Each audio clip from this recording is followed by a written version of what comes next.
All right, hello and welcome to the 48th episode of the Benzo Rehab Dungeon. It is June 18th, 2021.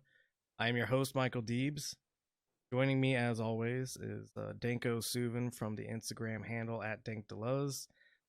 And also joining me is John, the producer, from the Instagram handle at Discopathic.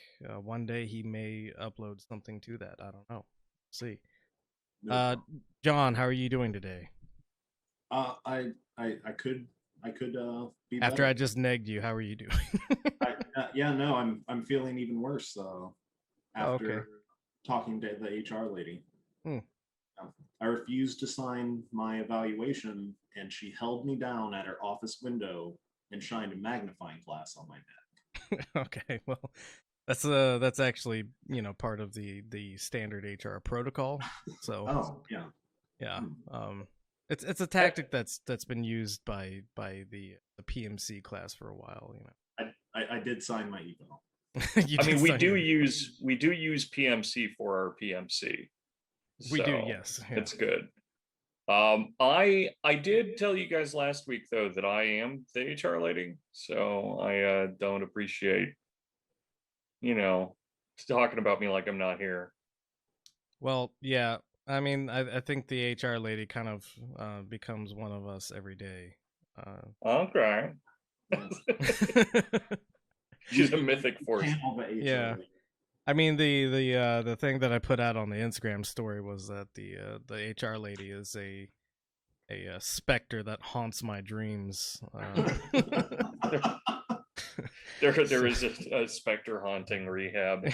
Yeah. The specter of human resources. Kind of what I was going for. Danko, how are you doing? Fine. Okay, so I guess you're the only one, or yeah, I mean,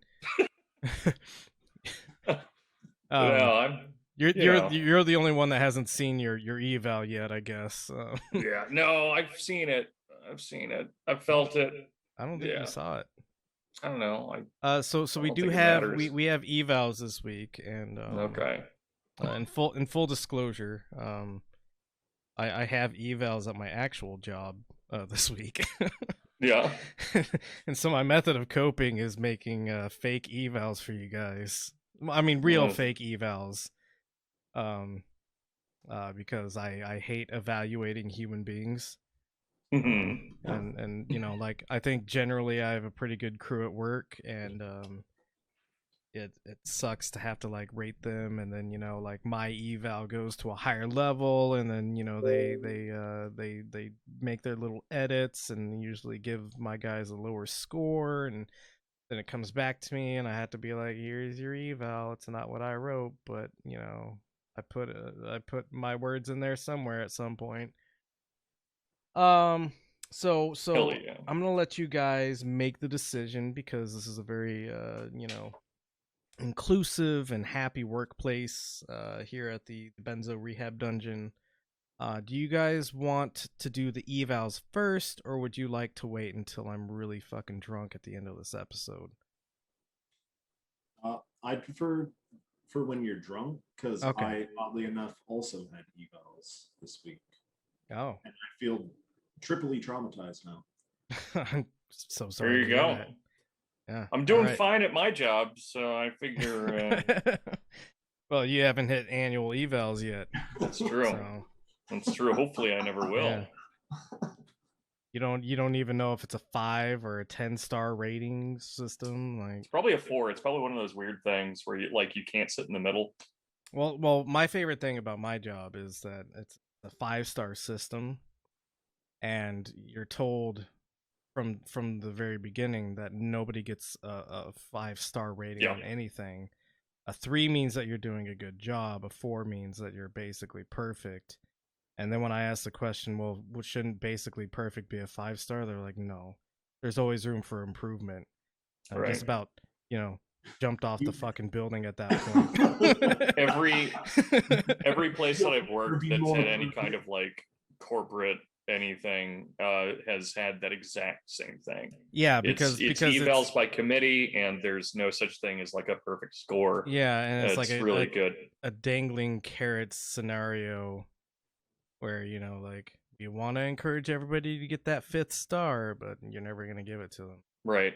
Yeah. Actually, I had this bizarre thing when I was working at Depot. My boss loved me, but she was also kind of an idiot, which is why she loved me.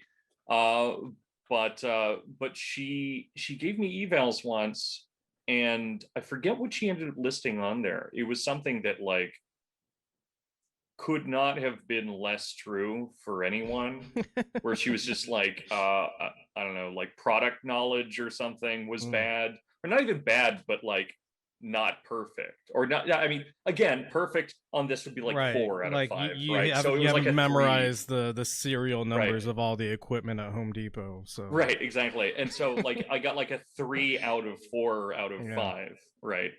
And she's just like, okay, I have to do one of those for everyone. I don't actually think any of these things, so just that one's there. Sorry, I have to, like I said, I have to give one person one ding somewhere. I just kind of do it randomly. There yours is. I'm like, okay, great. As long as I never hear about this again, I do not give a fuck. Give me my 3-cent raise, and I'll move on with my life. Nailed it. I think that one was 11 cents. But the thing that drove me fucking nuts was that after that, anytime anyone from upper management came by, she would then gesture to that, where she's just like, Dorian, you working on your product knowledge?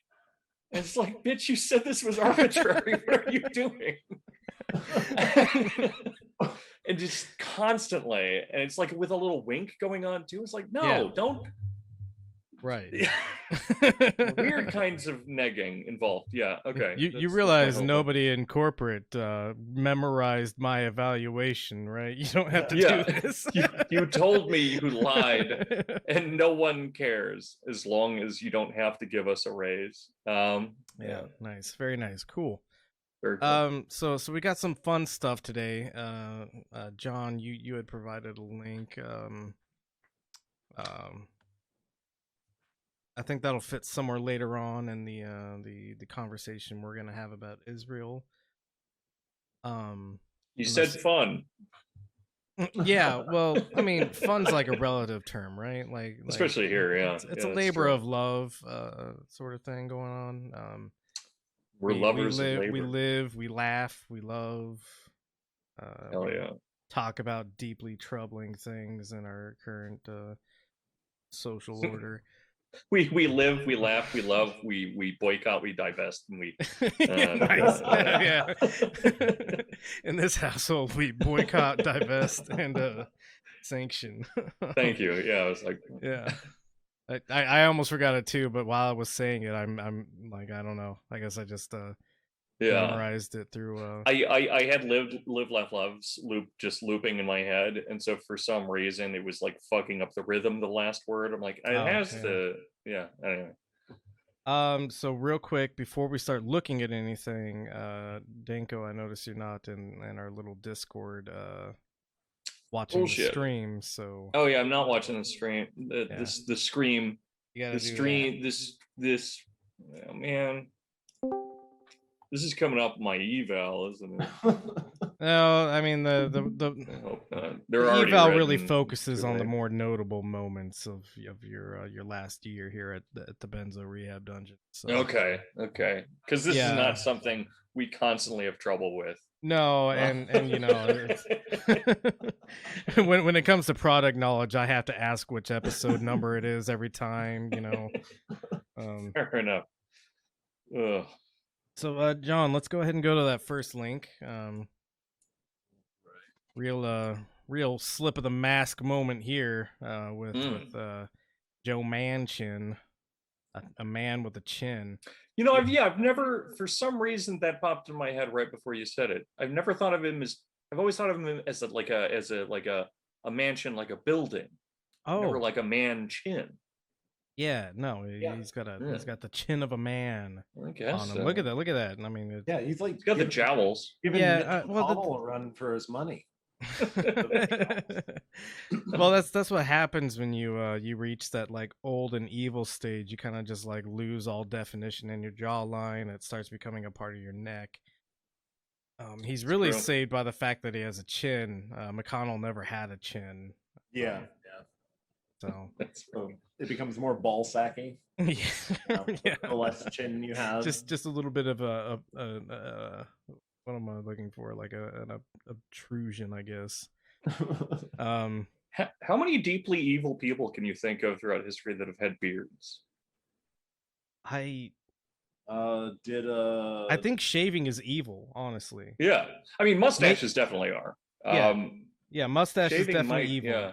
But like, yeah, because you know when I was in the Marine Corps, I had to shave all the time, obviously, and you know, just like all the razor burn and shit, because it's like natural to have a beard. It literally is growing on your face. And yeah, you could say I shave my head. I shave my head because I'm going bald. There's not a whole lot of hair up there anymore. Yeah. But like, yeah, and it's different kind of skin on your scalp too. That like neurosis involved in having to shave yourself clean every day, you know, probably has something to do with evil.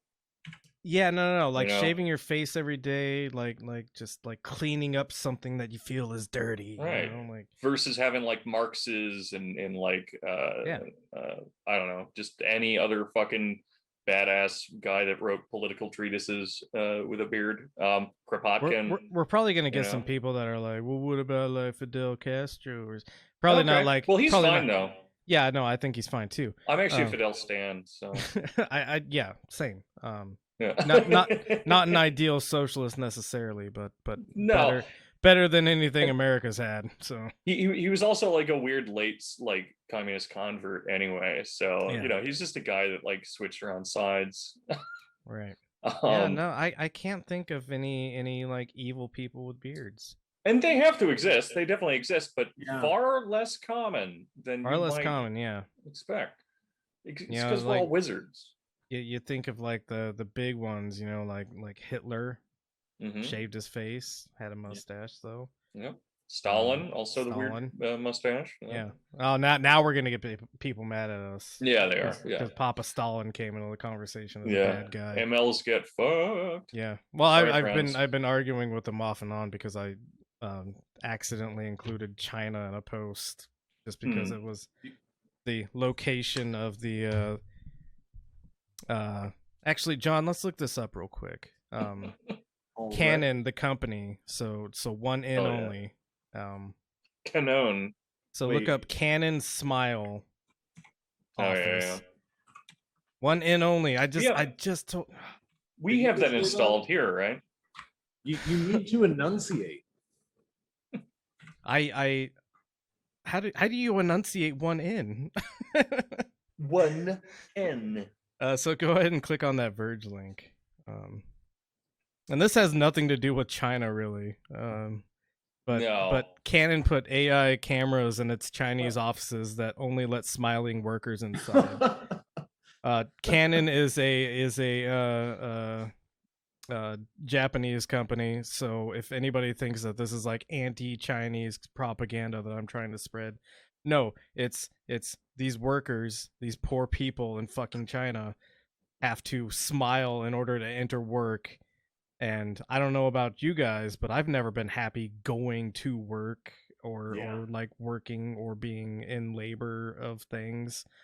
Yeah, it's just like weird and dystopian and like, so I made a meme, you know, the Joker forcing himself to smile with the fingers hooked in his mouth, and you know, some weirdos popped into my comments and said, "This is anti-Chinese propaganda." Don't think so. So then I made a more incendiary post about China, because that's who I am. There you go. China is literally heaven, and if you think otherwise, then you're dumb. Won't debate anybody on this topic. Nothing bad ever happened in China. Nothing bad ever happened in China, especially on something 1980. Tiananmen, whatever squares. No, there's no square. It didn't happen. Yeah. Happy Student Day. So let's go back to Joe Manchin. A little bit of a mask slip moment for him. Gross. You don't have to wear them anymore. So that is true, dude. There are people who are like keeping tabs on Cal OSHA and when Cal OSHA like rescinded its mask mandate for like workers and workplaces, and like we're talking like the second that mandate came out, and like what kind of fucking weirdo was looking at like the Cal OSHA like feed to see like the hot updates on things.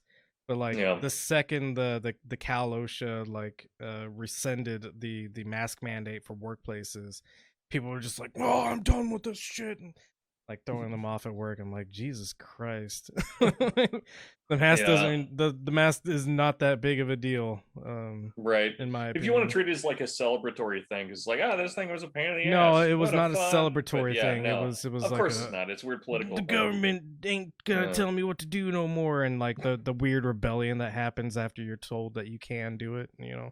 And by the way, guys, if you're really as like anti, I don't know, I guess anti-government, but anti-oppression, I guess you could call it. Yeah. That a fucking mask drives you nuts, but also you just let it fucking happen. That's just, I mean, not a whole lot of substantive rebellions about the mask. Just a lot of people really being mad quietly about it. I mean, the term grievance politics is like kind of overused now, just because it's so saturated and everything. Yeah, it completely but goddamn, applies to this moment. What grievance politics? Yeah. Manchin, mask reference over.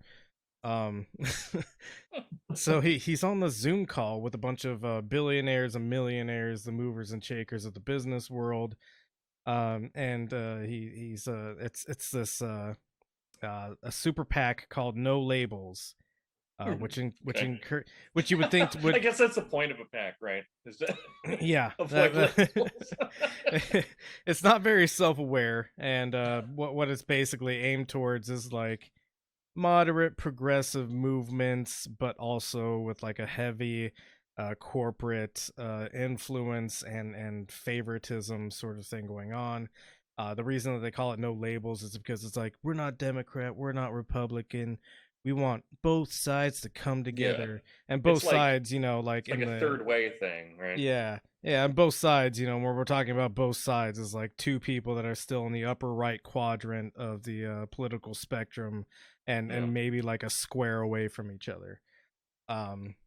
So he's in this talk with a bunch of people from No Labels who are going to give him a shit ton of money, and Manchin is very careful because Manchin's not as dumb as he tries to play, and I think we mentioned this. Excuse me, dear Lord, on microphone, sure. Everything. Your lucky eval's already happened. This might be forgotten by next year. I expect my write-up for being human. Yeah, not being more perfect. How dare you display your human form like that? Human. Yeah, talking to No Labels, he's very careful because he's doing this Zoom call from his office, and when you're in or on government properties, you're not allowed to do fundraising. He's essentially fundraising by having this talk, but he's not saying like, "Hey, y'all should give me money." He says, "Hey, y'all should give this other guy money" while he's in this talk. Right. But he isn't fundraising himself. So he's doing a very like disingenuous thing here. And he's kind of like giving these people the strategy for like the corporate agenda, which they don't want the filibuster ended, because the filibuster means that they can keep doing all the obscene things they do without any of the senators really having to make any kind of substantive reform. Lots of bills that have just been sitting on the docket forever that have been killed by people like Mitch McConnell because he just goes, "We're not gonna vote on stuff." It's really just kind of blocking, and especially now that the Democrats have the majority, and if the filibuster wasn't in play, they could pass the moderate progressive sort of things that some of them actually want to pass, but the Democratic Party writ large does not actually want to pass. So if we scroll down a bit, there should be some quotes in here somewhere. We won't go through the actual audio because it's very long. But yeah, so go ahead and pause right there. Manchin told the assembled donors that he needed help flipping a handful of Republicans from no to yes on the January 6th commission in order to strip the far left of their best argument against the filibuster. The filibuster was used to stop the January 6th commission. It was stopped by the Republican Party, who the Democrats gave a bunch of concessions to on the January 6th commission. And then even after they gave those concessions to the Republicans, the Republican Party still blocked it. Hell yeah. So when and then they talked about Senator Roy Blunt, who's from Missouri, and when it came to Senator Roy, Blount. Yeah, when it came to Senator Roy Blunt, a moderate Missouri Republican who voted no on the commission, Manchin offered a creative solution. Roy Blunt is just a good friend of mine, a great guy. Roy is retiring. If some of you all who might be working with Roy in his next life could tell him, that'd be nice and it'd help our country. That would be very good to get him to change his vote. And we're going to have another vote on this thing. That'll give me one more shot at it. So what he's saying is, we've got the January 6th commission. And if we don't pass this commission, then people are going to say, well, obviously we need to do away with the filibuster because the filibuster is causing, this thing that should happen in their minds. We already talked about why I think the commission's foolish. But if we don't pass the commission, then there's going to be a very strong argument for getting rid of the filibuster. All these people in this Zoom conference want the filibuster to maintain. And what he's saying is, Roy Blunt's going to retire. If you want to maybe offer him a job or some kind of money later on in his life, maybe just tell him, hey, vote yes on the commission so we can maintain the filibuster. And, we'll give you a board position at, let's just say Halliburton or some shit like that, McKinsey too. Yeah, McKinsey squared is what they would call it. So I don't think we need to tell the listener that we exist in an oligarchy, but this is literally hinging on this one senator who is talking with a bunch of billionaires and millionaires on the political strategy of maintaining the filibuster so that they never have to deal with any kind of like tax proposals passing through the Senate or anything like that, because that's the way the game's played. Wonderful stuff, right? Hell yeah. But not surprising at all. No, it's not surprising, and it's it's everything that I think we've said before, but the actual audio of it is notable because it's like, yeah, not only are we right about this, but here's the guy that's in the news all the time because he's stopping the Democratic agenda, which I don't believe is real or progressive or anything like that.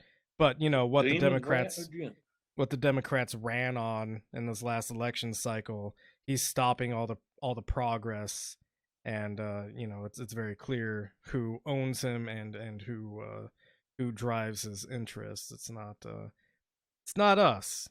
It's not the people, so to speak. Do you guys remember? This was a couple of years ago. But sorry, I have McKinsey on my mind now. You guys remember the Saudi like future city they were going to build? It was like a Neom. or something. They're gonna build like a robot Jurassic Park and shit inside of it. And it was funded by no, McKinsey. I remember like, that being organized by McKinsey. Yeah, and it was Dude, like, can we post something about that up? Because that was fucking incredible. It was like out in the middle of the fucking desert or some shit, right? It was, like, yeah. I mean, it completely away from all resources. Well, it accessed the ocean, but it's all like saltwater and sand is all they had. But yeah. Oh god, Neom, yeah, NEOM, fucking amazing, just the best. Yeah, and it was going to be run off of hydrogen. I just saw right. So we're such an ironic thing for them to like have anything run off of that. It's got to be gasoline. What are you doing? This reminds me of that shit too. This reminds me of that meme. You know, society if Neom existed. I love it because these pictures that we're seeing aren't real. Oh yeah. This city doesn't exist. This is all city concept art. Oh man, yeah, I love it. That's great. Like, how long has this? Did they just start this? No, this was. I remember this happened in like, I don't know, 2019 or something. I think that's when I first heard about it. Yeah, it was a very short-lived thing that I think is still like being grifted through, but I don't know. For sure. Let me. Yeah.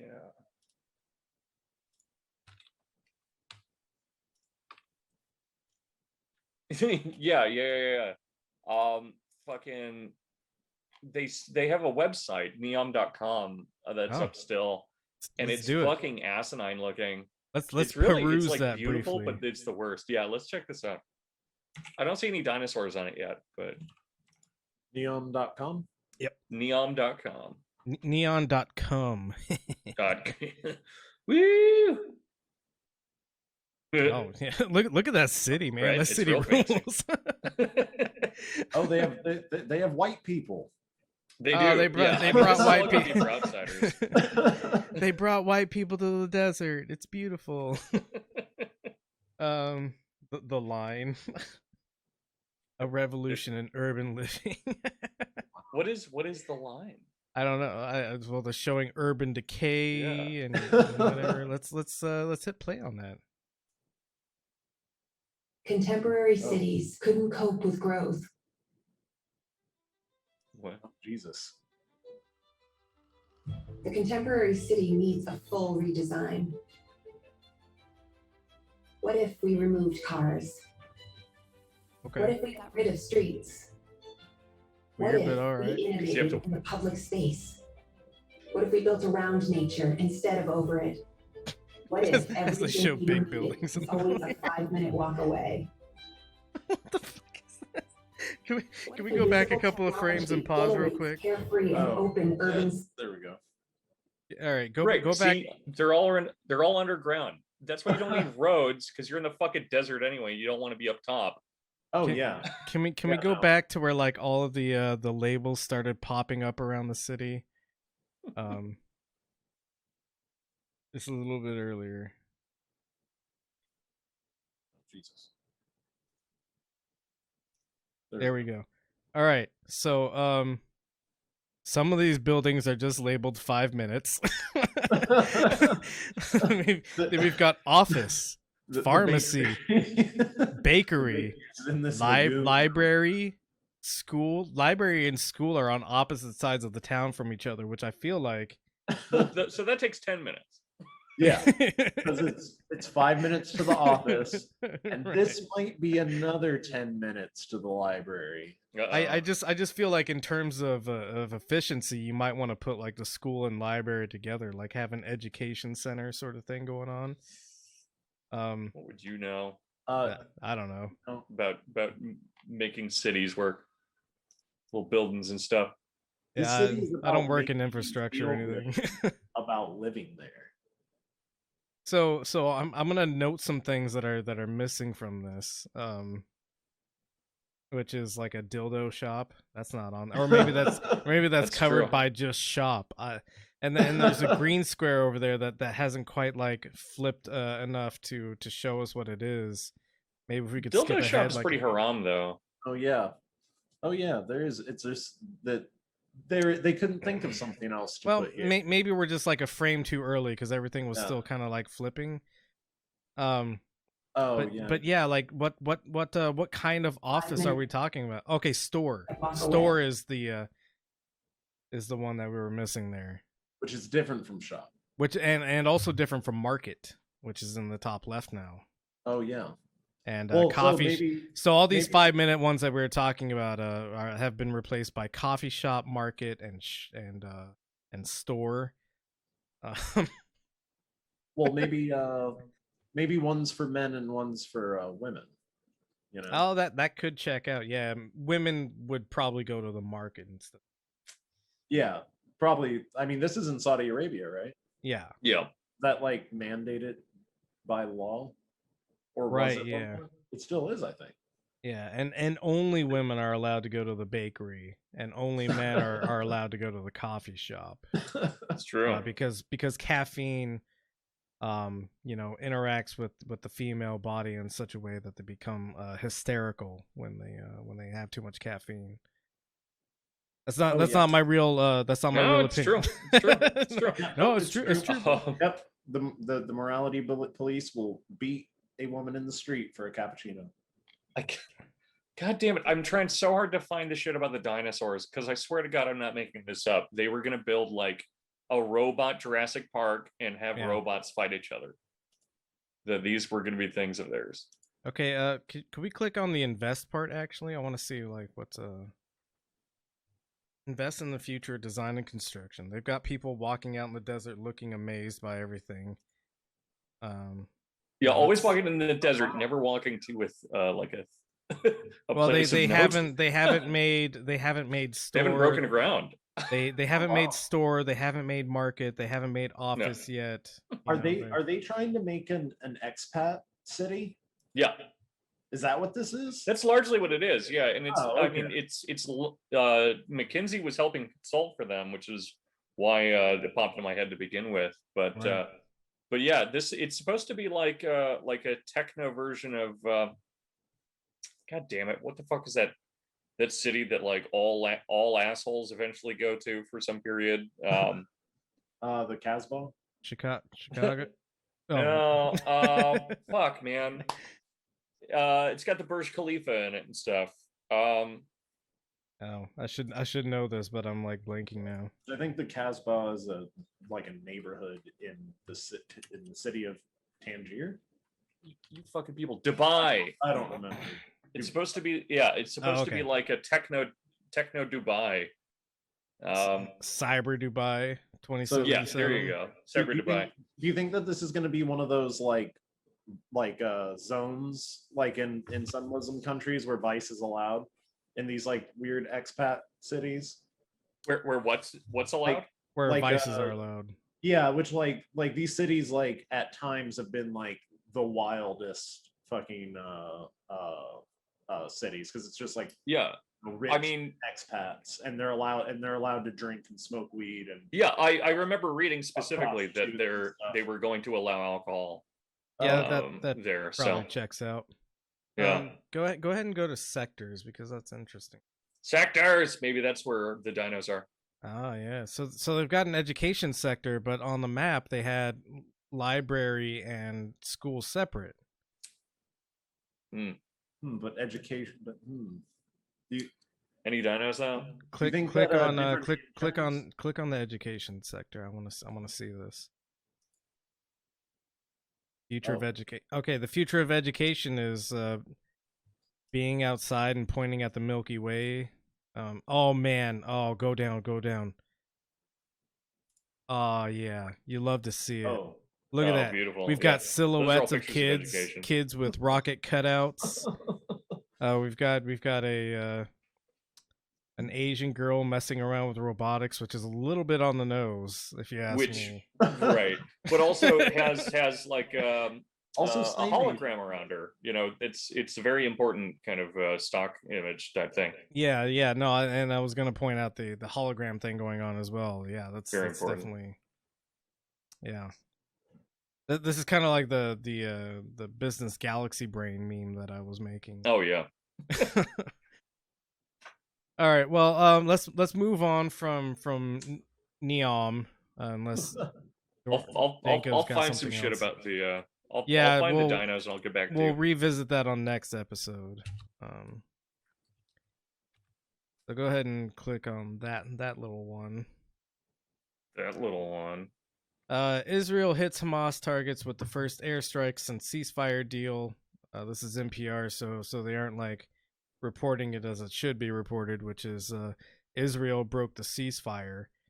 And the reason that they broke the ceasefire is because they just elected a new prime minister, who is an extreme right wing, worse than Netanyahu somehow guy, who's been quoted as saying, "I've killed a lot of Arabs, and there's nothing wrong with that." So after he was elected, a bunch of Israelis decided to gather and start chanting "Death to Arabs." As you do when you're in that circumstance. And then Hamas, retaliated by sending some fire balloons over. Those are scary. Yeah, and we're talking like these are literally like just long flying balloons that catch things on fire when they land. And we're talking about the balloons you give to kids. Yeah, pretty much. We're not talking about like yeah. They're just like thicker regular kids balloons sort of stuff. And Israel decided, the proper response to this is by sending our missiles at Gaza, not Hamas necessarily, just Gaza. So let's go ahead and click on the next link.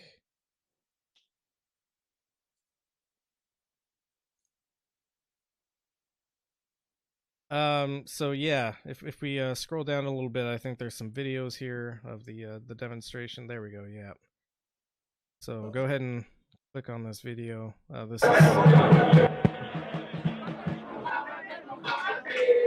so they're saying Prophet Muhammad is dead, death to the Arabs.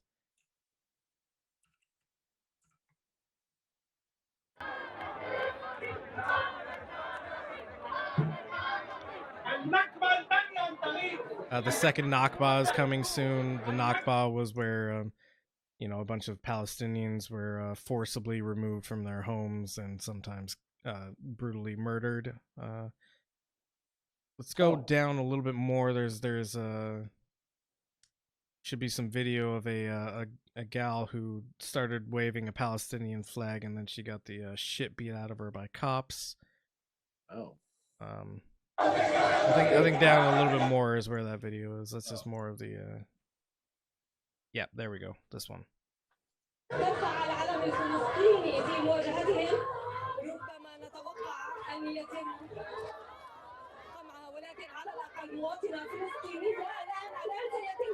So there's the Israeli soldier just beating the shit out of this lady because she waved a flag that she's, technically allowed to wave.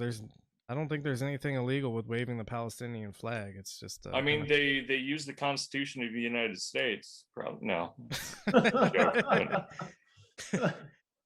Go down just a little bit more. There's another video this one right here.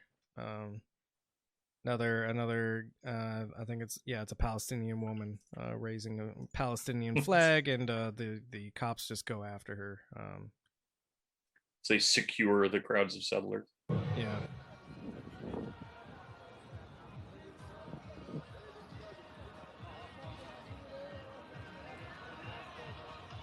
And keep in mind, she's nowhere near like all those throngs of protesters or anything like that. So they had to come out and find this one.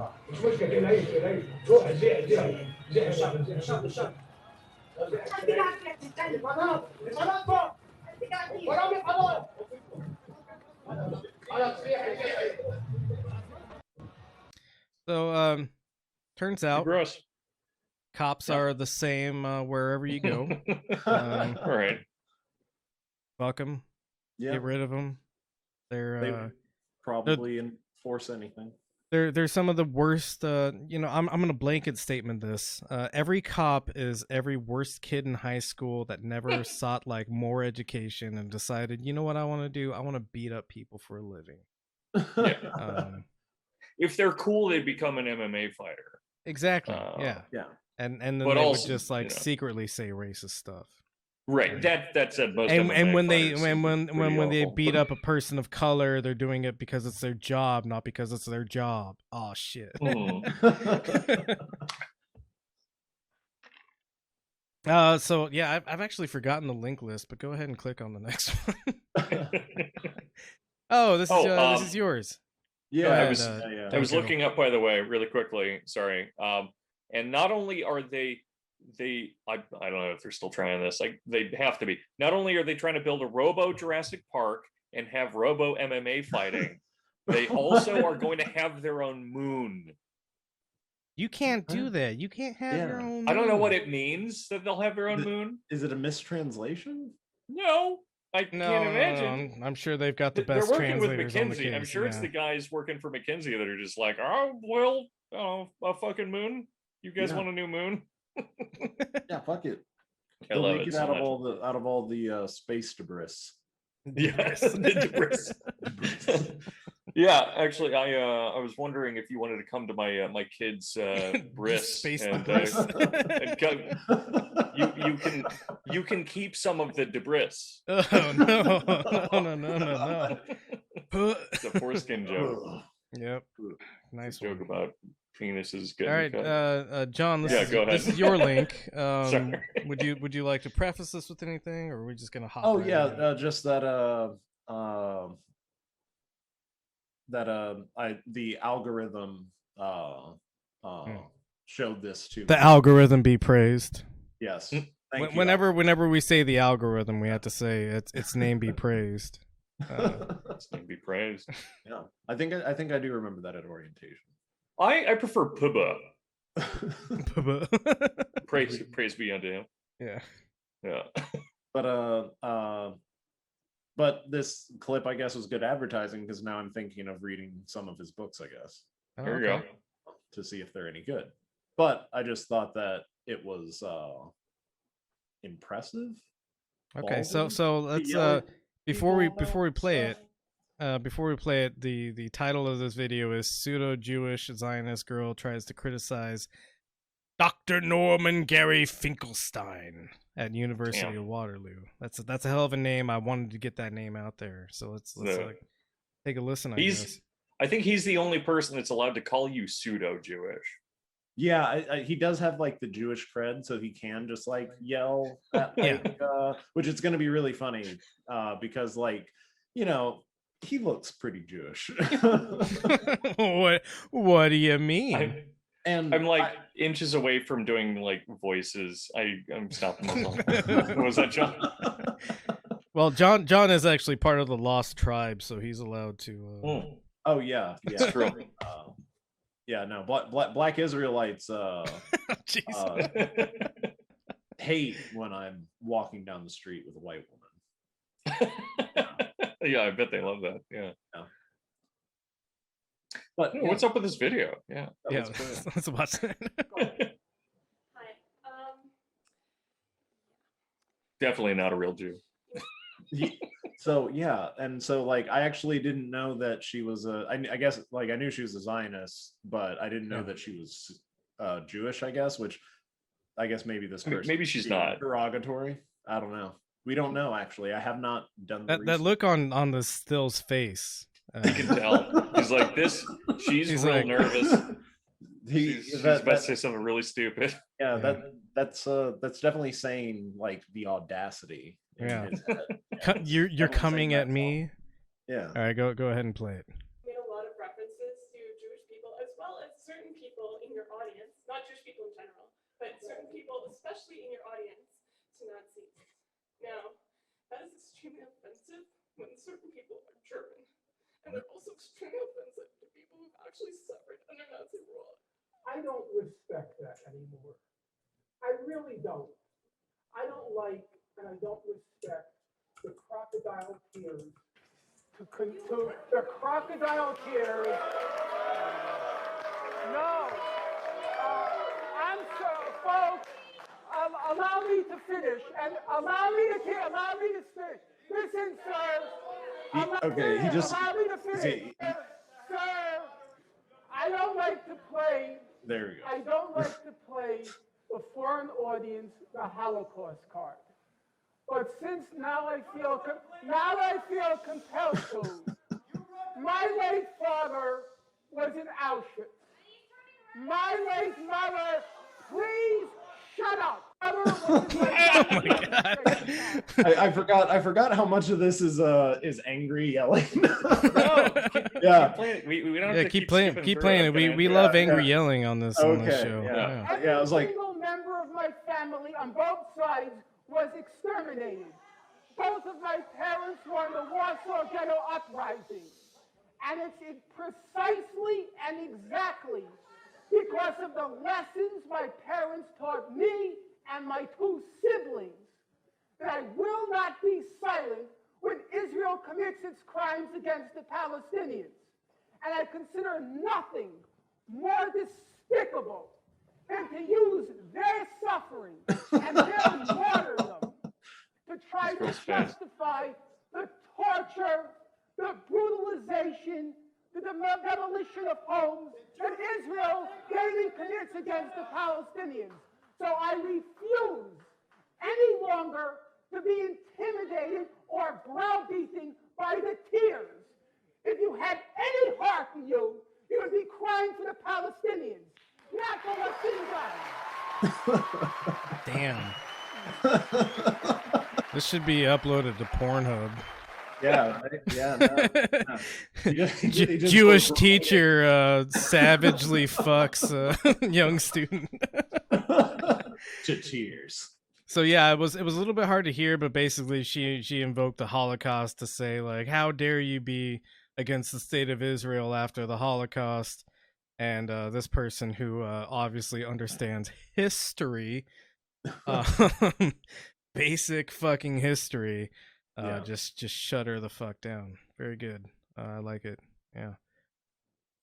Let's go ahead and go on to the next link. This is about the Mr. Bennett. Yeah, Naftali Bennett is the next Israeli PM. This is just an article about how he's worse than Benjamin Netanyahu. Because he looks unlovable. Yeah, he does. Yeah, like Bibi Netanyahu at least has like a little bit of a charm. No, I'm just kidding. He's well, no, he's an ugly fuck too. So somebody in Netanyahu's family loves him. Oh, for sure, yeah, right, yeah. right. But this guy has no love. Yeah. This guy eats like eggs out of bird nests in front of the birds. Yeah, he's actually got birds in a his cage. He collects their eggs and eats them right in front of the birds. No, he kind of looks like an Israeli Ted Cruz. A little bit. When you say he looks Israeli, what do you mean by that? Well, because the Israeli flag's behind him. Oh yeah. He's like a blue and white Ted Cruz. I do like that he's mimicking the colors of the Israeli flag with his shirt and tie combo. That's very aesthetic. He should be wearing a flag pin though. Well, I think America's really the only country that does that. An American flag pin. Yeah. That would be hilarious and also true. Very true. I mean, if I was the prime minister of Israel, I guess I would wear an American flag pin. Yeah, I mean that's the greatest benefactor of your state. So, I don't think we really need to go into this article a whole lot because I already brought up a bunch of the stuff that he said. Like, I've killed a lot of Arabs, and there's nothing wrong with that. What's funny is if you look up that phrase, there's a bunch of posts coming out from like pro-Zionist news sources that are like, well, he was actually misquoted. What he was saying was that he killed a lot of terrorists, but it's like clearly not the case. He was clearly talking about just Arabs in general. Yeah, I mean, it boils down to the like kind of central problem here, which is that the Israeli government and military tends to think that just every Arab is a terrorist. Yeah. Yeah, which is a point that I also decided to put incendiary things in my Instagram story today. I was talking to at Bottom Text with No Organs, Cam, friend of the show. Shout out Bottom Text. Yeah, friend of the show. He made the intro music that you get to enjoy before you listen to our voices. But he and I were talking, and the weird math that's done in like the average American's head, where like 9/11 was this extreme tragedy, but when you compare that to everything that had happened in the Middle East at American hands leading up into the point of 9/11, like every man who lived in the Middle East was a combatant by American metrics, whether or not they were actually combatants or whatever. And this is the same sort of thing where every Arab is a combatant in the Israeli government's mind. Yeah, their distinctions might be armed and unarmed combatant, but that's just about how they're going to respond to them. Well, and we also all the numbers we used to, I guess we still put them out, but the numbers that used to be more of a focus, where we talk about how many military aged men were killed in Afghanistan or whatever. And that's what the Obama administration basically labeled any male 16 years and older was considered a combatant, whether or not they were actually in combat or trying to combat things. They were a combatant. So same mentality. Well, yeah.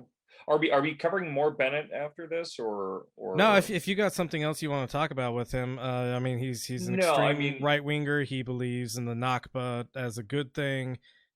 He's pro. What's the word I'm looking for? Pro colonization of the Palestinian territories. He's against any kind of other than Israeli state solution. He's a very, very disturbing person. Now, what I thought was weird was that the supposed left coalition had an agreement to trade off prime ministers. Yeah, I mean, when we talk about left in this circumstance, we're talking about how. Yeah. And again, we'll just go back to American politics. What's considered the left in American politics? The Democratic Party, which again is still in that upper right quadrant and like maybe a square away from the Republican Party. Right.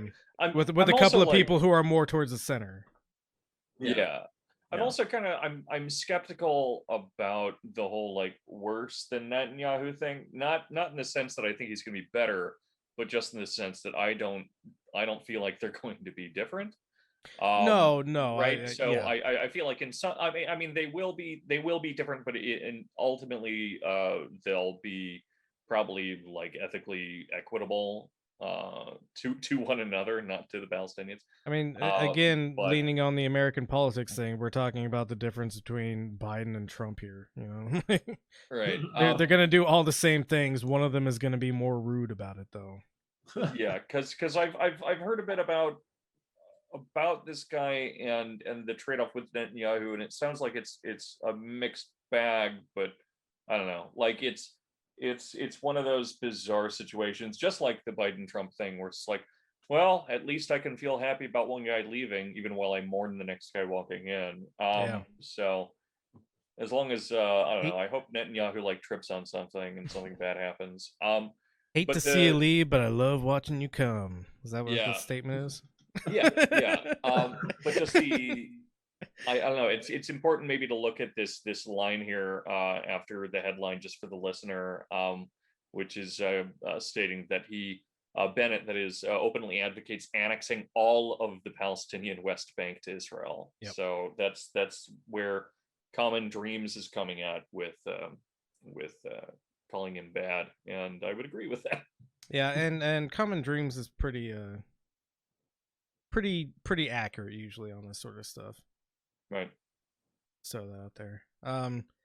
So we probably don't really have anything too much more to say about this subject. Right. We'll switch gears to cops. Hell yeah, you did say that this was gonna be a fun episode. Oh, look at that guy's face. Oh, man. He also eats bird eggs. Yeah, right in Maybe front lizard of eggs. Right in front of the birds. Yeah. See, and I bet he was unlovable as a child, and Oh yeah, as a teenager. I love the psychoanalysis going on here. It's really good stuff, guys. Yeah. We're doing some kind of like leftist phrenology where we just look at people and say, "Oh yeah, nobody loved him." I mean, he also has that weird thing that's always really disquieting for me with people, like people that have like bubbles of spit on their lips and stuff and just don't seem to ever notice. Really, that drives me crazy. But this guy's lips stick together because they're so dry. Yeah. Well, you see what's going on, like in the corners of his mouth, yeah, like they're just sticking together. Yep. There's a proper level of hydration, and it's before you start having spit bubbles, and it's after your lips are sticking together. Somewhere between. Just fucking, you can also control to some degree. I mean, medications will do things. Pot will give you cotton mouth or whatever, but there are things that you can do with your own body to increase or decrease the amount of saliva you have flowing through your mouth. That is true. And onto your lips. That is true. You can lick your lips, not in a creepy way. You can just kind of do a little maintenance lick at your lip if you feel like it's dry enough that it's stuck together. If your mouth is full of spit, you can swallow. You can even spit if you wanted to in the right context. I like thinking of like the process that you go through as like a maintenance contract sort of thing. Like, all right, I need to do a maintenance lick to ensure that I have the proper level of hydration on my lips right now. and that work order has been complete. We've logged it in. I just had this incredible image of some like extremely spurgy person. So like unlike any of us. Yeah, not us. And they're trying to figure out like the social situation. They're like, oh my God, I just realized that people think it's creepy when you lick your lips. Like that's a sex thing, kind of. So what am I going to do? My lips are really dry though. So I'll just just oh no, lick your finger. Lick your finger and spread the spit on your lips. Yeah, that's great. That's pornographic at that point. Honestly, I could do a lot better than Saturday Night Live. Sorry, what was that? I would think you're a fucking serial killer. Yeah, for sure. Would you fuck me? Well, it's like the same kind of person that like licks their hand to slick back their hair. You know, like that's gross and weird. Man. So this clip here, and we'll go into a little bit of detail on where he's kind of lying about things, sort of. But this is a police officer from the city of Portland, and he's giving a little briefing on the crowd control unit. Basically got together and they're like, we're resigning. And it's not they're not resigning because they're upset at the kind of work they're doing. They're resigning because public opinion, man, it's just not right, sort of stuff. So we'll go ahead and listen to this clip.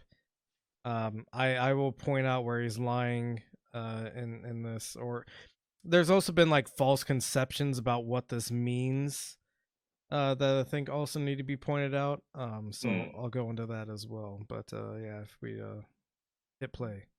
Last night, all of them, the police officer, detective, and sergeant members of our rapid response team met, and as a result of that discussion, voted to, as a group, to offer their resignation from their assignment with the rapid response team. These people will all right, let's go ahead and pause real quick.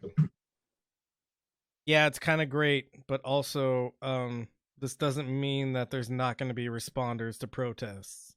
Of course not. Yeah, let's just go ahead and get that out of the way. Oh yeah. And that's what I've seen a bunch of people being like, oh hell yeah, we made them resign. Like, no, that doesn't mean that there's not going to be a response to protests anymore. Likely what's going to happen, and we'll see him use language that I'm very familiar with as a government worker, but we'll see him use language which basically implies, yeah, we're going to contract this out now. And so now we're going to have government contracted enforcers meeting people on the streets instead. You got a PMC in your PMC. There you go. Go ahead. Well, I mean, can you fight? Can you fight a No, they're going to have. I guarantee you, without going to jail for life. No, I guarantee you, they're going to have all the same kind of protections and legal status as a police officer would. Again, as somebody who works for government, this is literally just something that the city council just has to go, okay, yeah, we're giving them all the same protections. They sign off on it. There's no like democratic vote on whether or not the corporation that's providing these soldiers essentially like it's all going to be the same thing. It's just going to be more for profit now. Yeah, related question though. Go ahead. Do you still get your cop killer token if you if you go Dorner on them? Yeah. You know, I can't say yes to that because whenever something gets more involved in capitalism, it necessarily takes away more from the laborer, right?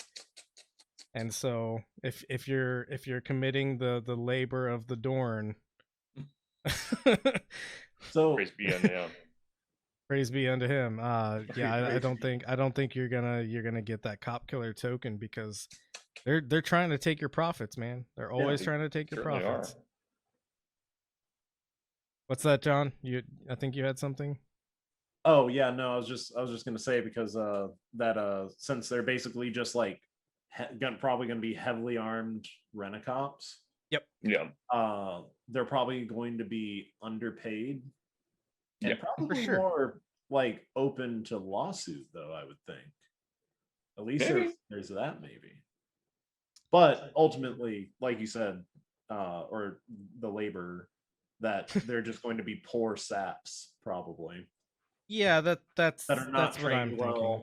Which I mean, the cops aren't trained well either. And you know what? I will actually disagree with you on this. I think these are going to be better paid cops.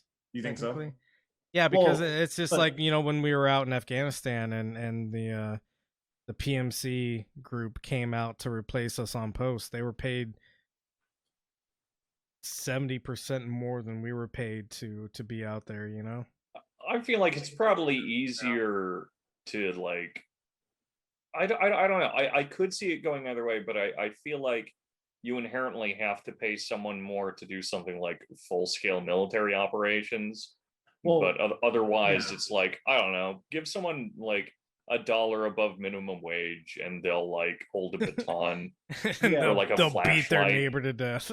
Yeah, right. Pretty much. I mean, the vast majority of armed security, even of dangerous locations where they are allowed to shoot people under certain circumstances, don't actually get paid that much. But they're not riot cops being paid by, this was Portland, right? Yeah, Portland. By Portland PD. So I don't know how much money Portland PD has for contractors. Well, they actually just get to make up the money. Fun fact: budgets aren't real, and cities go over budget all the time. And since the city runs the police department of Portland, they're allowed to go negative to a certain amount of money. As far as I know, Portland didn't reduce its police budget, despite, you know, the massive protests demanding that. So, you know, there's the operating police budget, and then there's, you know, the budget that's like, hey, yeah, we went a little bit over, because most cities are oriented to make more money than they expend, and that money is saved up and it's supposed to be used for circumstances like COVID-19, where there's a huge budget deficit and they use these, you know, funds that they've saved in order to make the budget right as you know, revenues are lost and whatever. So what I would imagine is that, you know, the Portland Police Department has a certain budget limitation, but people go over budget all the time in cities, and that's just going to be made right by the extra coffers that the city has. So we can continue to play this at this point, I think. Portland Police Bureau employees, but are our rapid response team is a voluntary assignment within the police bureau. This represents approximately 50 people. It's an all hazards team, and so it's responsible for public order. So these cops didn't resign. They just exactly they resigned from a special assignment. So these cops that were responding to the and you know all the Blue Lives Matter people who are like, oh, these brave heroes who have been called upon to handle these protests. No, this is a special assignment. They get more money for being a part of the special assignment that's supposed to respond to things like protests. All they've done is they haven't resigned from their jobs on the police force. That's why they're able to resign in this way. Like, think of how many like worker groups would actually be able to resign from their jobs completely. None. Right? Without being I resigned from fucking reception. Yeah, I'm now going to be assistant manager. Right. Yeah, Right. exactly. I'm just going to do whatever the fuck I want to. Yeah, you're just going to be a regular cop again. You're not going to receive that extra stipend that you were getting for being on this team, and then you won't receive the extra pay that you were getting by responding to the calls that come out for, you know, this extra response. This is not them resigning from their jobs as police officers, which I've seen, unfortunately, a lot of people on the left kind of like misunderstand this as that these cops are actually resigning. They're not actually resigning. They're still cops. They're still going to be walking the streets. They're still going to be beating the shit out of you, because instead of being you know, assigned to this group and receiving that extra stipend pay, they're just going to be ordered to show up anyways. So that's one of the things that I want to dispel about this whole situation. This is not less cops on the streets. This is less cops on the streets that are getting paid like $150 more a week. Go ahead. Hell yeah. Go ahead. Sorry, I'm ranting. Policing, which is most often what we use it for, but it's also trained and available for things like large-scale searches, human-made, and natural disaster response. I want to just acknowledge. Pause real quick. Ouch. All right, so how many times are the police actually activated in mass searches versus activated for, you know, protest control? How many times are the police I have never seen police respond to a crisis. Usually what happens is like the National Guard gets called in for things like COVID-19 or whatever. Like, heavily the National Guard was relied on to like build up the infrastructure for testing facilities or whatever, you know, like the tent pop-ups where you could just drive through and get tested. I've never seen police officers running those. Maybe they run traffic a little bit, but we're talking like one or two people versus like a massive force that's being deployed. Police exist for cars. They provide security, because there was a cop or two, I think, at the mass vaccination center that I went to. Right. My vaccine, and they were just standing around bullshitting all day.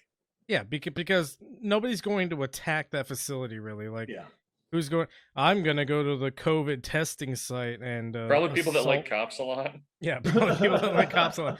So just having that one cop there, and he'd be like, "Bro, we're on the same side."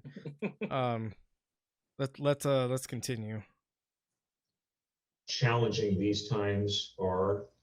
How challenging they have been for really the last couple of years since the beginning of the pandemic. Certainly all of just the national conversation and events in the wake of the murder of George Floyd and the tremendous amount of stress that has been placed on our entire organization, certainly the members of RRT, as a result of some really difficult times that they went through in over 150 nights of system. So, like, at this point, it just sounds like he's making excuses for people that like couldn't hack it at their job. Yes. Yes. And I'm sorry, the pity party for cops during the George Floyd protests. Yeah. Like wrong side to be on, buddy. I think the people that have been beating citizens like near to death and sometimes to death in the streets, they're not the people that we're interested in being sympathetic towards, in my mind. Yep. And you know, this weird thing where it's like, it's been an extremely challenging time for all of them. You know, it's been real rough, and you know, COVID-19, and then the George Floyd, the murder of George Floyd protests. Like, you realize that none of the cops had to come out and start beating the shit out of people, right? Yeah. Like, yeah, the response to They the go George above Floyd. and beyond. yeah, I guess so, right? like shooting people right in the fucking face. Yeah, and then, you know, Portland infamously is where, you know, the Trump administration was like sending border patrol agents to like basically black bag people. Yeah, this is some very lizard brain logic and how we should feel about the Portland police and what they've done over the last. Go ahead and play some more, because he keeps on laying on the pity party. Yeah, more riot cops and things. Sustained civil unrest in the last year in this city. All that being said, as your police bureau, we are committed to providing the community the best service that we can. And this does not mean that there will be no response in public order situations. We'll use the resources that we have. Some of what I've been doing this morning is meeting with partners from other agencies and other folks in the which I don't know about I don't know if every state the state cops are worse, but where I live, usually the state cops are worse. Yeah. Yes, they have like as little connection to the community as the Portland Police Department has. The state cops have even less connection to the community. I would like to say something real quick, John. You keep pausing without saying the word pause out loud. That's actually part of the rules. Even if I have the button. Yeah, even if you have the button, you have to say pause before you can pause. I just like to throw that out there. Oh, okay. Is that because you're going like? It's because I'm a cop. Oh, okay. Because I have to, or I'll be shot. Mm-hmm. Policing community to make sure that we have a plan in place to protect the community no matter what happens within the resources that we have. Our entire go ahead and pause real quick. And not So the coded language that he's using here, and this is something I pick up very quick on as somebody who works in government. He's talking about the resources we have available, other agencies. We're going to keep providing the service, and we're going to keep protecting the community. Well, you know, the thing is that the community itself is who's protesting. These are members of the local community who are coming out to protest. When he talks about other resources, he's talking about contracted groups, whether or not they're official state agencies that are just being paid more to respond to this you know, civil unrest that he's talking about, or they're private companies, whatever. You know, the coded language here is basically there's still going to be a response to any kind of protest that pops up. We feel it's necessary to stamp these protests down because they're a danger to the community, whether or not these are members of the community, and we're going to keep responding to these protests in the same way, even if our local team has resigned from that duty. Yeah. Go ahead and continue. Not even just our sworn staff, but also our professional staff in the last 14 months has been put through something none of us have ever seen in our careers, and at a level and an intensity that I don't think any other city in the United States has experienced. Oz. Of course, Minneapolis literally had a police department burned down. Yeah. So his little like, oh, this is the worst anybody's ever had it at it. Like, even on like conservative terms, if you're arguing from the point of police, Portland has not had it as bad as Minneapolis. Seattle had a anarchist zone pop up, and we can talk about the legitimacy of that anarchist zone. Absolute failure in my mind, because they ended up killing black kids anyways. That's not a great look. No. But you know, like his whining about like, oh, this is the worst any city has ever fucking had. Like, Minneapolis has actually had it much worse because that was the epicenter of the murder that spawned all of these protests. Go on. I expect the district attorney's office to perform its role in holding people accountable for criminal conduct, whether those people are Portland police officers or anyone else. And I think we all as professionals expect that, and we know that we're held to a very high standard. And it's not just an indictment that caused this to happen. I think this really has very deep roots in some really just, I don't even have the Jesus, spit it out. Oh, I Yeah. love it. So I've been trying to figure out if he looks like a lizard or a rat. It's a little bit of both, huh? The bird. It's a bird rat. Also, just a bit of advice for anyone who might want to make something like a video that you put online. Don't put a fucking like a clock right behind you. Yeah, because you can see the jump cuts that are happening. Yeah, and how much time is it passing. It reminds me of that this is literally a Simpsons gag where like there was a clock behind Homer as he was being like interviewed on 60 Minutes or something over like allegedly harassing a woman. So, and then they cut it a bunch, and then you can see the clock like spinning around and like going all different directions. To be fair to this fine bird rat gentleman, this was an actual like press conference thing. This clip is from the Oregonian that clipped you know, the more important parts out of the press conference.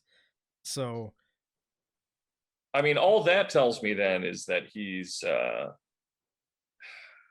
don't know. I feel like having a clock in that zone, that general zone of where it's going to be seen, let's imagine how like many... it's just giving them an opportunity to just stare at the clock and wait for you to stop talking. For sure. Yeah, I actually was zoning out, staring at the clock. Yeah, I mean that's why that's why we're here now. Let's imagine how many books around that clock he's actually read too. You know. Yeah, I was spending a lot of time thinking about the book. Let's round out this last 20 seconds. Adjective for it, just really unbelievable things that they have been exposed to and subjected to over the last 14 months, particularly in the second half of 2020. So it's actually the cops that have been exposed to and subjected to in the last year. Not the people who went out marching because they don't want cops to kill anybody anymore, and they got met with rubber bullets and tear gas and police batons. It's actually the police who have been subjected to some really really weird and bad things. Basically, fuck that guy. That's what I'm saying. Yes. Speaking of another guy I want to fuck, let's go to the next link. Oh yeah. Is it me? What? No, wait, no, I don't want to fuck him. Just fuck him. I mean, so this is Joe Biden, and you know, the point I want to make here is that we basically elected Blue Trump. Because if Trump ever talked to the press this way, and he did a lot of times, to be fair, Trump would be derided as anti-press, a horrible human being who doesn't want the truth to get out or anything like that. Like there were so many like horribly human being. so many ways that the media hyperventilated about the way that Trump treated the press, and then I would like to juxtapose that maybe with how Biden is about to treat the press. And so I would like to also address the fact that this is coming from Fox Business, because none of the mainstream like liberal media outlets covered this, which is interesting. And this is definitely something that if Trump did it, they would be all over. So I mean, this is like basically threatening the media the way he talks, which he's done before. You know, when somebody was trying to ask him about Israel while he was driving the fast electric truck, he was like, "Go ahead and stand in front of the truck, Jack." But this is just more of a hostility towards the press. Are you so confident he'll change his behavior, Mr. President? Yeah, I'm not confident in changing behavior. What do you do all the time? So when did I say I was confident? What I said was, let's get it straight. I said what will change their behavior is if the rest of the world reacts to them and it diminishes their standing in the world. I'm not confident of anything. I'm just stating the fact. But given his past behavior has not changed, and in that press conference after sitting down with you for several hours, he denied any involvement in cyber attacks. He downplayed human rights abuses. He even refused to say Alexei Navalny's name. So how does that account to a constructive meeting as President Putin? You don't understand that. You're in the wrong business. Is there something with China next? If you don't understand why the other news media America's plays my top sound podcaster, Joe. Oh, stop it! Go ahead. No, it's just dumb. Like that almost seemed like so I guess like the difference between like Biden and Trump is maybe Biden's more planned. Well, I think Biden would actually. I think Biden would actually strangle a reporter if he could. Oh, you think so? Yeah. Yeah, Trump doesn't have it in him. Yeah, Trump was like a physical coward, and Biden is more like, but I'll actually grab you. Yeah, I mean, I wouldn't even necessarily say planned either, because you think about all these occurrences with him when he was out on the trail about you know, like where he literally grabbed people and shook them. Yeah, right. Yeah, like, I mean, maybe listen here, fat. Maybe maybe I just want to like hold on to a little hope that we have not. Oh, I'm sorry, man. You're on the wrong show for that. Yeah. Maybe I'm just you can go back to like I don't know where you were working before, but you can go back to I don't know. What's the Good Morning America or something if you want if you want to have hope in the Biden administration. We're not it. Actually, and you know, maybe he is just a unmedicated dementia patient. Probably without a doubt. I mean, think of how often the mainstream media was reporting on like Biden's obvious mental decline, and this isn't something that I take joy in talking about. No, but there was clear mental decline where he was like losing track of what he was saying in the middle of saying it, and the media was reporting on it, and then once he became the Democratic frontrunner, that completely disappeared from the mainstream media. Yeah, no, and they're like, oh well, he took some like cognitive he drew a clock better than Trump did. Yeah, and it's like I don't know. I just think that how accurate can that test actually be? It's kind of dumb to perform. Well, I mean, whether or not the test is accurately reported either is no, for sure. Like it always helps to take a little Adderall beforehand. Right. Well, and I mean, like it's like all the presidents that have like hidden. I mean, fucking Reagan's doctor didn't tell anybody. I'm glad you brought up Reagan because we're gonna talk about Reagan a little bit later. Oh, are we? Yeah. You looked at the link list. You clicked all the links. I did, but I guess I've already forgotten that. All right, look, this is just his job, man. You can't expect him to. No. This is going to reflect on the review. Actually, is that I gotta re-reviewed. Yeah. Mm-hmm.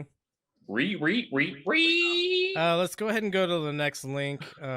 If you were a good producer, you would have scrolled down to 1207. Hey, you did it. You're a good producer. So go ahead and push play on the left over there. His credibility worldwide shrinks. Let's get this straight.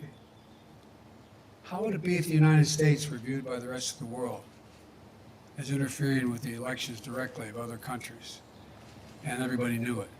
What would it be like if we engaged in activities that he's engaged in? His credibility worldwide shrinks. Oh, shit.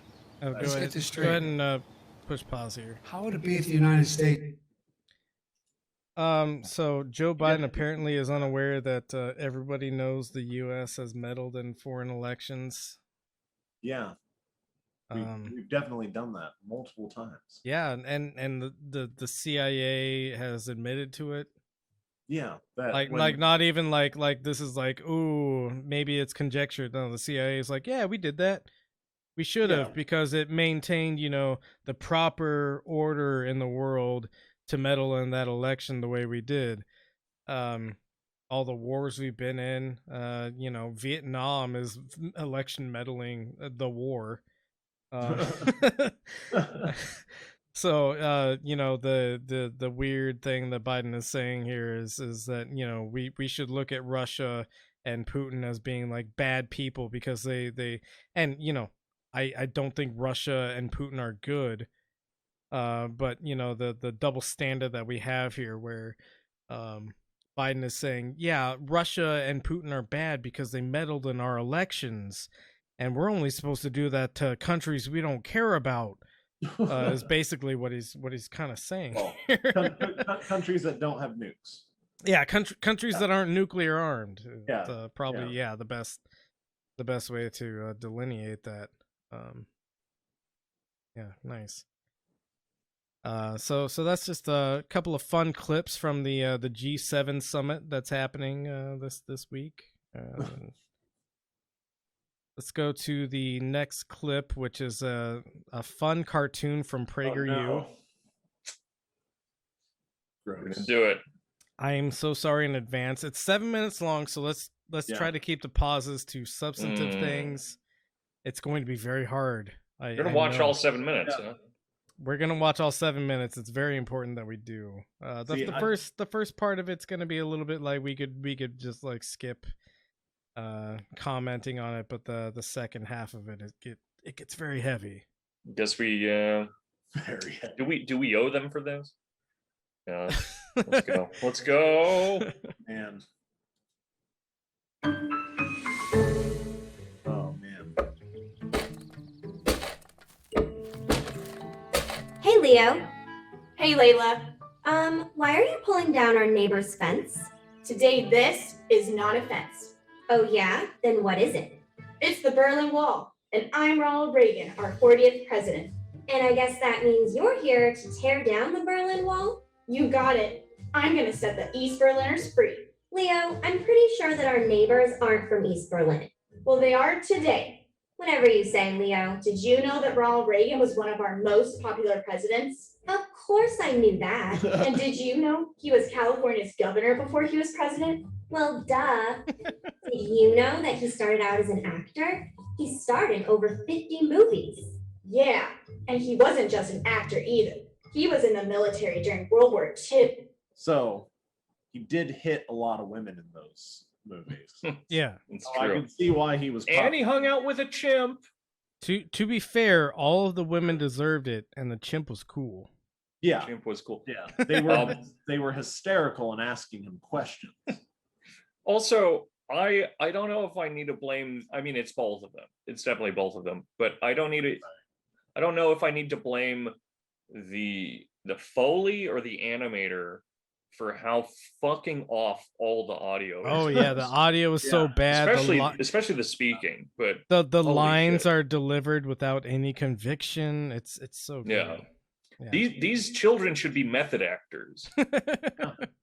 I want to become a little blue-haired boy that loves Ronald Reagan. Take him to an old folks home in Arizona or something. There's just like Ronald Reagan enshrined on the wall. Saint Reagan. Oh, this kid also looks like he eats eggs. Yes, for sure. Yeah. In front of birds. Right in front of him. Bird eggs. Bird egg boy. He actually eats fetuses right in front of human mothers. He might, yeah. He's got cleft palate too. Well, that's a design feature. Yeah. I mean, yeah, God made him that way. Yeah. and so his parents, despite their desire to abort him, they still had this little R-word baby. Praise be unto him. little R. And R-word is Ronald Reagan baby here. Little Reagan baby. Yeah. R-word Democrats. All right. I'm sorry. I didn't make it to a minute. You know what? He was actually great at a lot of stuff. He played college football. He was also on the swim team. He ran track too. Plus, he was student body president. And he was totally handsome. Ew, gross. What the heck, Leo? Boy, I sure wish I could have met Ronald Reagan. Well, why can't you? Because he passed away in 2004 when he was 93 years old. I was in California, and now I'll never get to meet him. What was that? Oh, just God bless. I remember when it happened. The shit ruled. Yeah. Jacked off to that moment. Immediately started jerking off. Geez, Leo, don't be so dramatic. We can just use my new time travel app to go meet him. Really? Awesome. You just tap here and away we go. But let me get the settings right before you do that. Ronald Reagan, here I come. Oh, no. This is whimsical. Whimsical, I tell you. Wow, is this what West Berlin looks like? Layla, look at that wall. It's huge. Hey, wait, where's Layla? What the heck? Where am I? Oh, great. Thanks, Leo. I better go find him.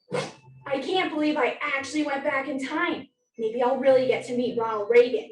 Did someone say my name? Wow, you're really President Reagan. Who am I? I'm Leo, and I came here from the future. What are you doing here? Nice to meet you, Leo. I'm here in Berlin to stop the communists and end the Cold War. Oh, man. All this talk about communists is making me hungry. Well, Leo, communism makes everyone hungry. People living under communism are often poor and don't have enough money for food. That's why we have to stop it. I guess you're right, but can we have a snack first? I brought jelly beans. Leo, thank you. That's my favorite snack. It's too bad Layla isn't here to have some too. Hey, Mr. Reagan, can I ask you some questions? Of course you can, Leo. Why did they build the Berlin Wall in Germany? That's a good question. We're in West Berlin, which is the free side of Germany. On the other side of the wall is East Berlin, which is occupied by the Soviet Union. Who are communist. Which is communist, built this wall during the Cold War to keep people locked in East Berlin and stop them from going to freedom in West Berlin. We sure are lucky to be on this side. You're right about that, Leo. Why is it called the Cold War anyway? It doesn't seem that cold. It's not because of cold weather. It's called the Cold War because we were able to end the war without using any weapons. A war with no shooting or bombs? How did you do that? Can we pause real quick? The notion that the Cold War was ended without using weapons. This is very funny, yeah. I think a lot of Latin America might disagree. Cuba especially, Afghanistan probably.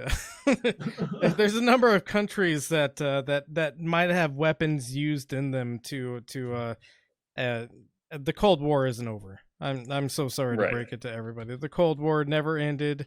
The Cold War just doesn't have the same immediacy now, I guess.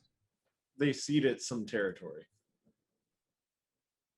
Yeah, we don't always threaten each other with nukes now, and that's the end of the Cold War. Yeah. But we still threaten each other with nukes. Just not as often. Let's continue with this acid trip of a fucking video. It's rough. The United States and the Soviet Union were going to shoot nuclear bombs at each other, but thankfully that never happened. A nuclear bomb would have been terrible. That's the biggest kind of bomb there is. Pause. We fucking did it to Japan. We fucking bombed Japan with nuclear weapons.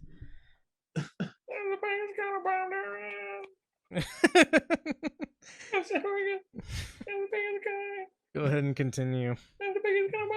That's why we signed the INF. Oh, I see. Wait, what's the INF? The INF stands for Intermediate Range Nuclear Forces Treaty. Both our countries agreed to sign the treaty, so we didn't have to use our bombs. Is that all it took to end the Cold War? Well, no, Leo. We also used our economy to win. Economy? Isn't that money stuff? That sounds really complicated. It's really very simple, Leo. We used a program called Reaganomics to make our economy strong. We cut tax. Reaganomics was always a slur, right?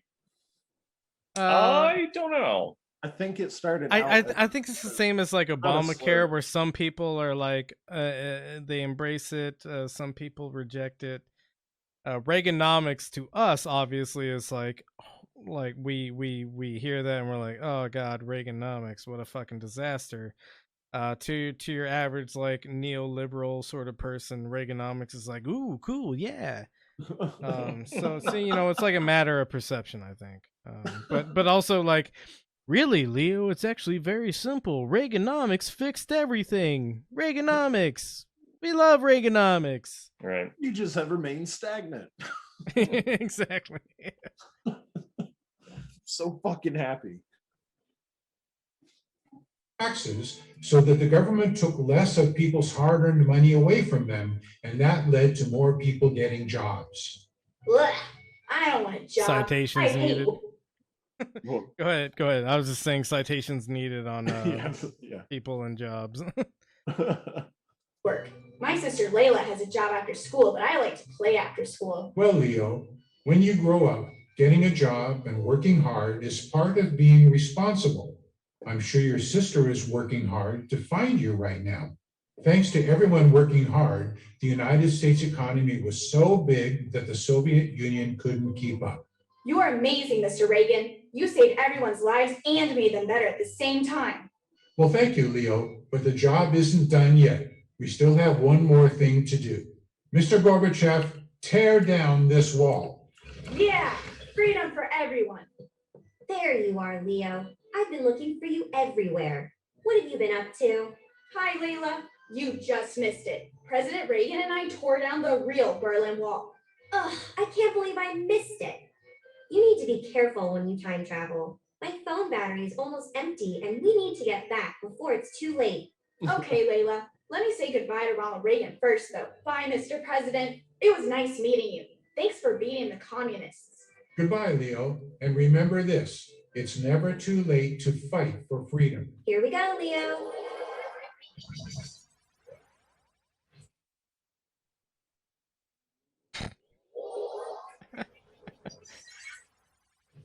Yay, we're back. Layla, you should have been there when Ronald Reagan told them to tear down the Berlin Wall. It was super fun.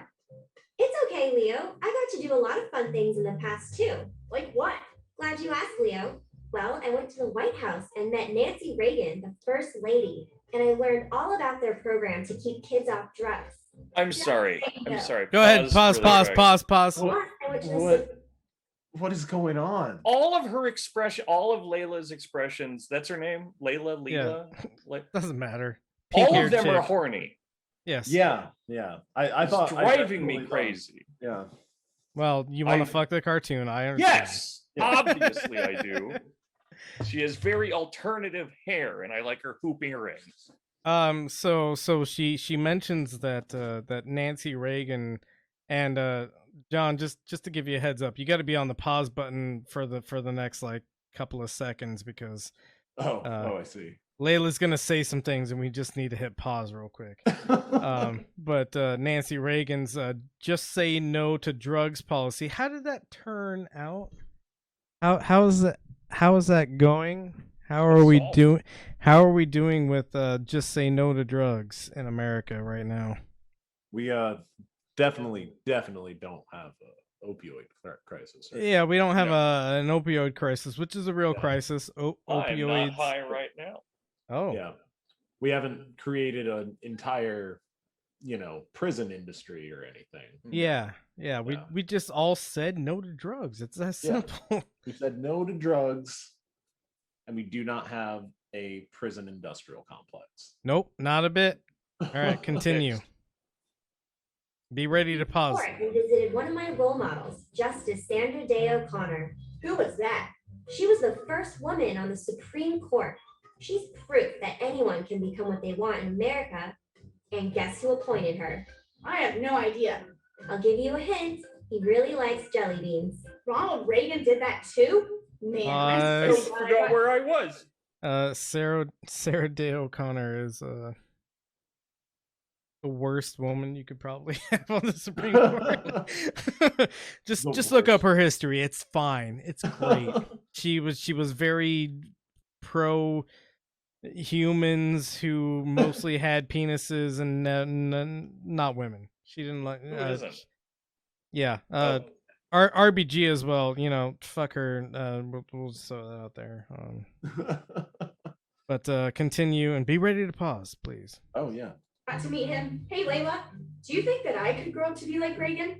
Of course you can. When Ronald Reagan was your age, his Anyone family can grow up to be demented. Yeah. Of course you can. Here's a hammer. Just opens a can of glue. Yeah, she's just running around with a bag and like spray paint. Of course you can. I knew yeah, that's so good. Freon. Right. Oh my gosh. Oh, Freon is a trip, man. That's some heavy shit. Oh yeah, you have a lot of experience. Well, you got to get a whole license to get Freon, man. Like most other drugs, you can just do over the counter and shit. But Freon, you have to like take a test for that shit. Do you? I've never tried to buy those cans of Freon on the shelf. Oh yeah. No, I have an HVAC license. I just break into people's refrigerators. I just puncture their refrigerant tubes and huff it straight from the source. It's like drinking milk straight from a cow. Their copper wiring. Go ahead and play this out. Work hard if you want to be like him. You bet I will. Great. Now why don't you start by fixing that fence before Mom and Dad get home? So this is PragerU's way of trying to Sorry, the audio change distracted me. Yeah, no, it's PragerU. They don't have any like production qualities or anything like that. I mean, look at the whole cartoon. The lip syncing is off. The lines are delivered like without any conviction. And yet she still wants to fuck so bad. Well, look at that face. Yeah. Look at that. I think she may be a bit younger than she. I know. Be. I don't like it. It's scary. Right. I'm pretty sure she's been lobotomized. Can you get horny after you've been? Well, I think Leo has been lobotomized for sure. Oh yeah, Layla. She's been No. Leo has been lobotomized. Layla still has like girl power vibes in her, so she. Yeah, he did forget like where he was. Yeah, exactly. Like what he's talking about. He was just like accepting everything. Yeah. Yep. No. All right, so we've reached the end of our links for this episode. As promised, I've gotten pretty drunk, and we're now ready to move on to evals, annual evals. Oh shit! So John, if you could please bring up your eval. I feel like we should have done one for you then. Oh no, HR did one for me. Don't worry about that. No, you didn't. You're not. Don't eval yourself. This is bullshit. No, the HR lady, and right, let's move on. we'll look at the Benzo Rehab Dungeon eval form 1A. We're looking at John the producer's eval right now. His title is producer, status alive. Glad to hear it. Yeah. The reviewer is the HR lady, and in parentheses it says who is not Michael Deebs. Oh. So the HR lady did all of our evals. Thankfully, because I would not be a partial reviewer. I might say some things that are I might be biased if I did the evals, but the HR lady did the evals. Yeah. So just the lady that haunts our dreams. Yeah. Our waking night. My dreams especially. So we have incidents this last period. These are all negative, unfortunately. Okay, yeah. Multiple words beginning with N for John. Nambia. Nambla. Extremely dreamy lighting and sexual appeal, which I wouldn't necessarily count as a negative, but it's distracting. Apparently, the HR lady thinks that that's a little bit too much.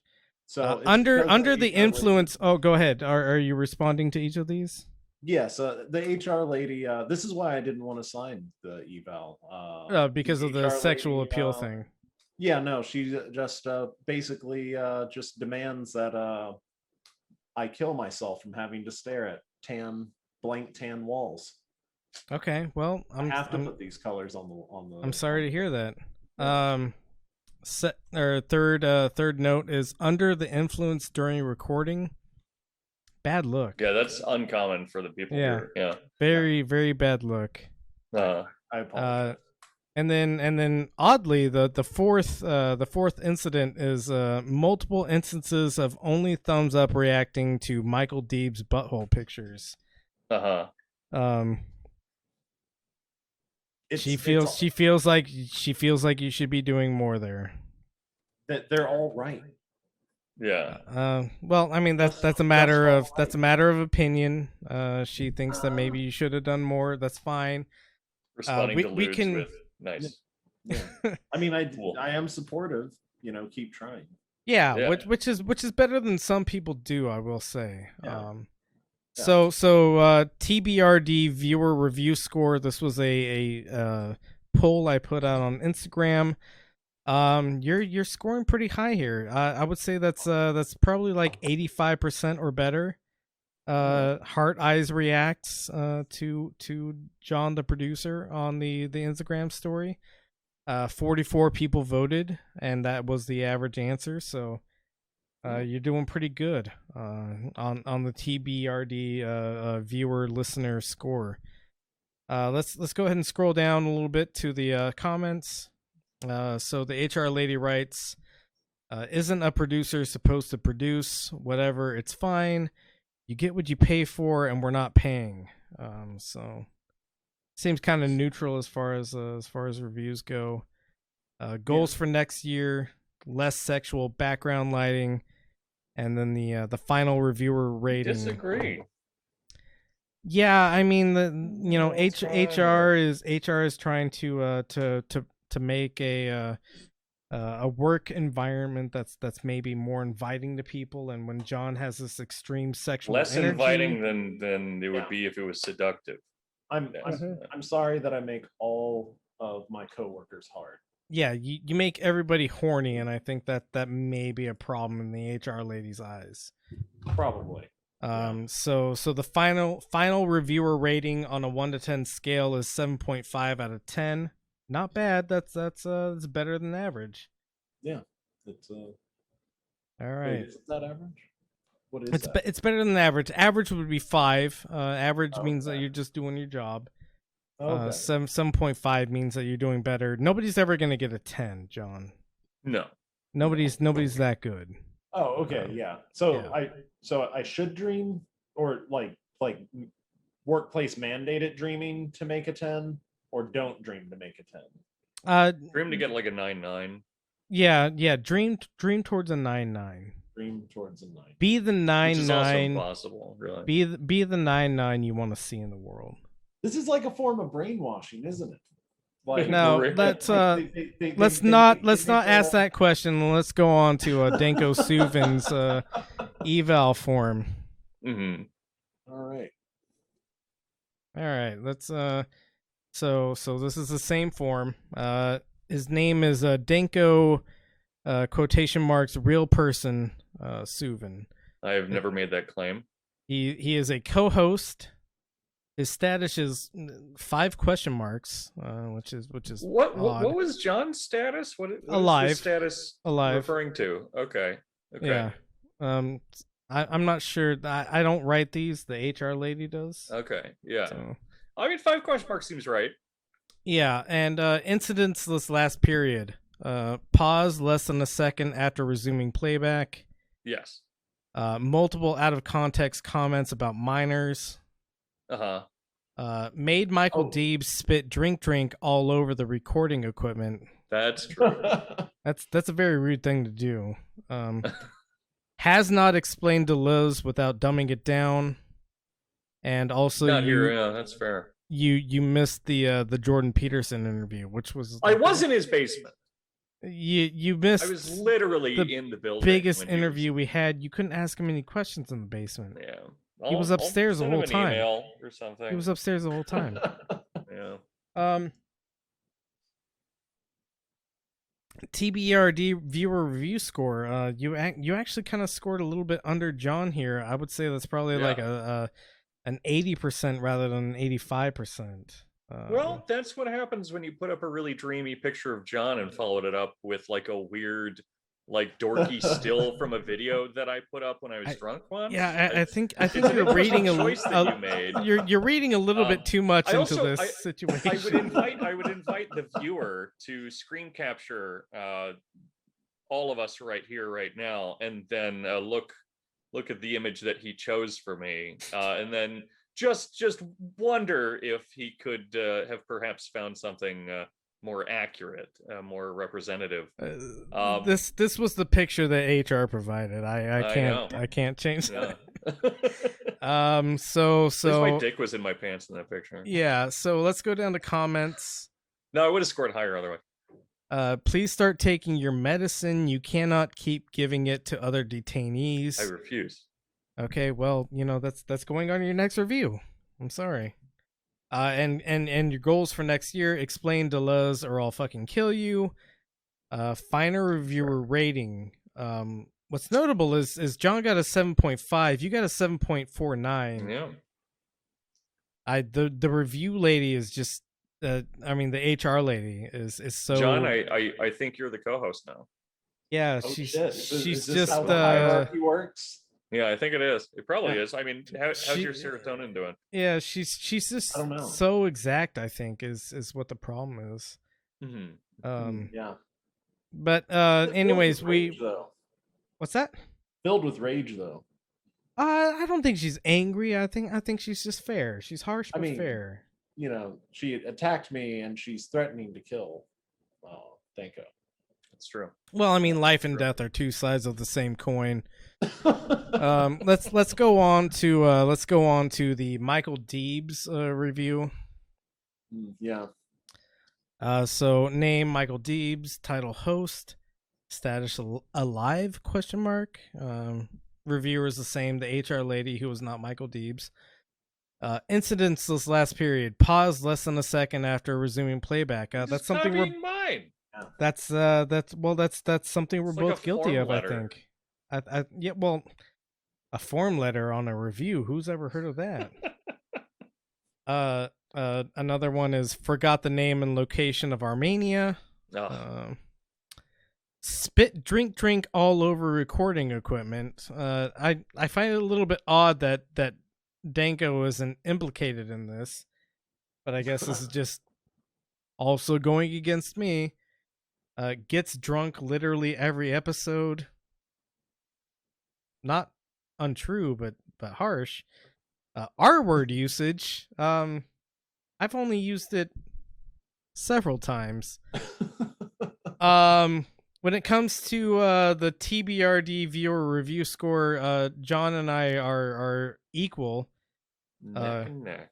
Yeah, and we're at like I think you were like a 75% maybe, Danko, but John and I are at an 80%. So let's go down to the comments. What an awe-inspiring leader of the best podcast since You and Me Both by Hillary Clinton. I mean, the HR lady said it. It must be true. But definitely not. You're definitely not the HR lady. No, I'm not the HR lady. That would be a completely different entity. Yeah. Goals for next year. Oh, go ahead. Go ahead. Oh no, you go ahead. Go ahead. Oh, I was gonna say goals for next year. Say sobriety, but it looks like that's been crossed out. I'm not sure who did the crossing out of that. Probably somebody in like corporate upper, just was like, no, he doesn't need that. Let's just go ahead and get rid of that suggestion. Deebs is perfect as he is. Let's keep writing that out. Interesting is the final reviewer rating is 11.01 out of 10. And so I guess we now know where that like 0.01 from your review, Danko, went. Is maybe into my review. Okay, that makes sense. Yeah, I don't make these reviews up. They're all a part of the HR lady's impartial review system. Yeah, and that's where the reviews end. So I'm glad that we all have taken our reviews in, and we've taken them very seriously. This has been just as comfortable and serious as any other review I've done. So, yeah. Oh, cool. Yeah, I wanted to foster that environment of very legitimate and also comfortable reviews. Mm-hmm. So I'm glad. Excellent. At least she didn't ask me about my 5-year goals. Yeah. I'd hate to tell her for the next 8 years that my 5-year goals have remained the same. Yeah, no, that would be tragic. And really, it's just a lack of imagination on your part. But we don't have to get into that. Yeah. So gentlemen, thank you very much for joining me on this podcast journey today.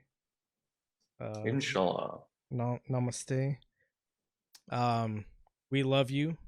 Please take your medicine. Please take mine too. And save some for your friends. Hi, Michael Deebs here, with no gun pointed at my head.